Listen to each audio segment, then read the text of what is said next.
The True Story of the Three Little Pigs by A. Wolfe, as told to John Shiska, illustrated by Lane Smith. Everybody knows the story of the three little pigs, or at least they think they do. But I'll let you in on a little secret. Nobody knows the real story, because nobody has ever heard my side of the story. I'm the wolf, Alexander T. Wolfe. You can call me Al. I don't know how this whole big bad wolf thing got started, but it's all wrong. Maybe it's because of our diet. Hey, it's not my fault wolves eat cute little animals like bunnies and sheep and pigs. That's just the way we are. If cheeseburgers were cute, folks would probably think you were big and bad too. But like I was saying, this whole big bad wolf thing is all wrong. The real story is about a sneeze and a cup of sugar. This is the real story. Way back in Once Upon a Time, I was making a birthday cake for my dear old granny. I had a terrible sneezing cold. I ran out of sugar. So I walked down the street to ask my neighbor for a cup of sugar. Now this neighbor was a pig, and he wasn't too bright either. He had built his whole house out of straw. Can you believe it? I mean, who in his right mind would build a house of straw? So of course, the minute I knocked on the door, it fell right in. I didn't want to just walk into someone else's house, so I called, little pig, are you in?" No answer.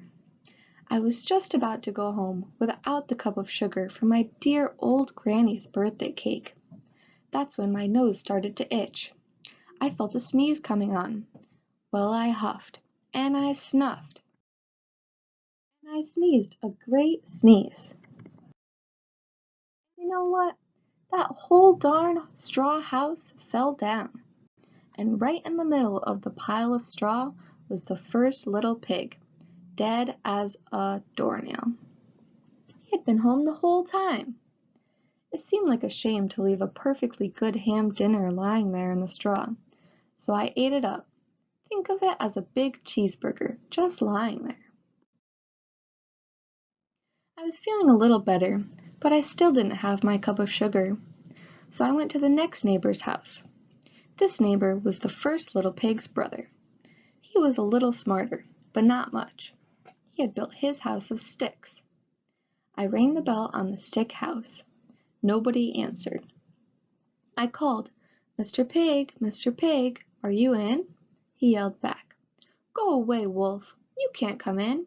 I'm shaving the hairs on my chinny chin." I had just grabbed the doorknob when I felt another sneeze coming on. I huffed, and I snuffed, and I tried to cover my mouth, but I sneezed a great sneeze. And you're not going to believe it, but this guy's house fell down just like his brother's. When the dust cleared, there was the second little pig, dead as a doornail. Wolf's honor. Now you know, food will spoil if you leave it out in the open. So I did the only thing there was to do. I had dinner again. Think of it as a second helping. I was getting awfully full, but my cold was feeling a little better, and I still didn't have that cup of sugar for my dear old granny's birthday cake. So I went to the next house. This guy was the first and second little pig's brother. He must have been the brains of the family. He had built his house of bricks. I knocked on the brick house. No answer. I called, Mr. Pig, are you in?" And do you know what that rude little porker answered? "Get out of here, wolf. Don't bother me again." Talk about impolite. He probably had a whole sack full of sugar, and he wouldn't give me even one little cup for my dear, sweet old granny's birthday cake. What a pig!